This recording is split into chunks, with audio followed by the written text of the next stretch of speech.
हाँ देखिए, अभी राहुल भाई बहुत बोल रहे थे, हिंदू हिंदू कर रहे थे। मैं ये कहता हूँ ये देश भारतीयों का है, ये भारत में रहने वाले हर भारतीय नागरिकों का ये भारत है और सबको फक्र करना चाहिए। और सुन तो लोगों ने, इसी देश के लोगों ने जब ये देश आजाद हुआ था वंदे मातरम गाया था, और जिन्होंने वंदे मातरम नहीं गाया था उन्होंने पाकिस्तान ले लिया, बांग्लादेश ले लिया। अगर जो आप में हिम्मत थी, आपके पूर्वजों में हिम्मत थी, और उसी टाइम पे राष्ट्रगीत बनाया गया था वंदे मातरम, और बोला गया था कि जब ये देश आजाद होगा तो वंदे मातरम इस देश का राष्ट्रगीत होगा, तो आपके पूर्वजों ने माना था कि इसको हम गाएंगे, गा के दिखाइए।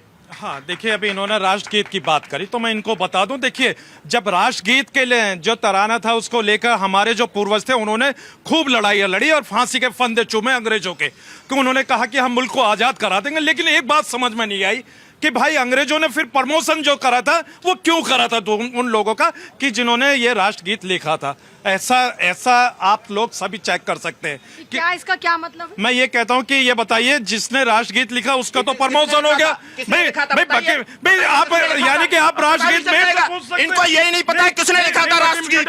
देखिए नहीं, बंकिम चटर्जी को नहीं मानते, जिनको राष्ट्रगीत पसंद नहीं था, वंदे मातरम पसंद नहीं था, वो पाकिस्तान चले गए, बांग्लादेश चले गए। इनको इस देश में रहना था तो राष्ट्रगीत आपने एक्सेप्ट किया था और आपको वो गाना चाहिए। भाई राष्ट्रगीत है मेरा, मैं दिल से सम्मान करता हूँ, लेकिन आप लोग संविधान को नहीं मानते। संविधान क्या कहता मैं ये है? कहता हूं इस राष्ट्र के नागरिक हैं आप हाजी नाजिम जी, ये राष्ट्रीय आपको अधिकार देता है, ये राष्ट्रीय आपको कर्तव्य देता है।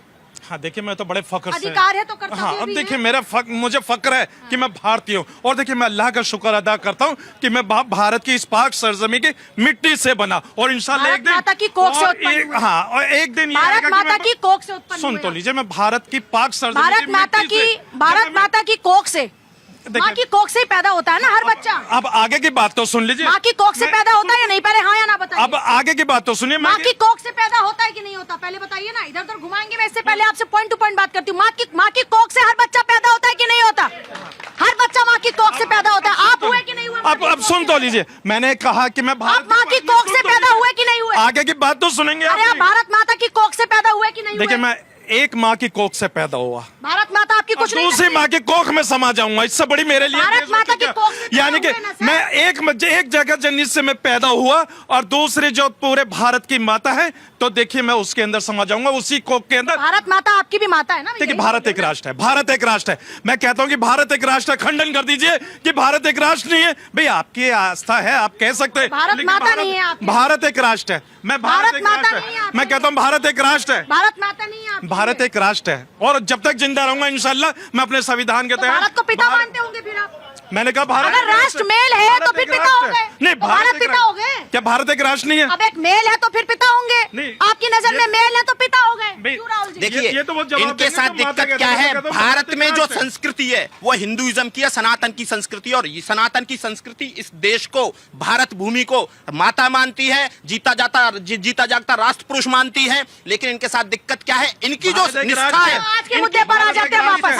अरब के साथ सरफराज को फांसी की सजा होना, हाँ, ये एक संदेश है ना कि जो भी कानून को हाथ में लेगा, जो हिंसा फैलाएगा, उसके खिलाफ कर दो। हाँ देखिए, ये जो फैसला आया इसका हम स्वागत करते हैं, खैर मकदम करते हैं, लेकिन इसके साथ हमारी उम्मीदें भी और जाग गई हैं। उम्मीदें? भाई उम्मीद ये जाग गई है कि जिस तरीके से आजकल लिचिंग हो रही है, तो देखिए लिचिंग होने पे तो हम लोगों को ये लगता है कि अब जो पीड़ित परिवार है उनको भी इंसाफ मिलेगा, चाहे अखलाक हो या रहबर हो या जुनैद नासिर हो। जुनैद नासिर का जिक्र मैं इसलिए कर रहा हूँ कि बोलोरो के अंदर जिंदा उसको जला दिया गया था। और देखिए उन लोगों को माला पहनाई गई क्या किसी द्वारा? नहीं, मैं ये कहता हूँ कि सजा अब तक नहीं हुई है, सजा होनी चाहिए। जैसे हाँ, बिल्कुल सही बात। भी जैसे हाँ, जैसे ये लेकिन कहीं आपको लापरवाही लगी क्या? मतलब मैं ये पूछ रही हूँ। नहीं, मैं तो कोर्ट के फैसले का सम्मान कर रहा हूँ, और देखिए इंशाल्लाह हमेशा कोर्ट का सम्मान करूंगा। नहीं, मैं आपसे आपकी मैं नाराजगी पूछ रही हूँ कि आपको ये लगता है क्या कि ये जानबूझकर डिले किया जा रहा है, बचाने की कोशिश की जा रही है उन हत्यारों को अखलाक के? मैं ये पूछ रही हूँ।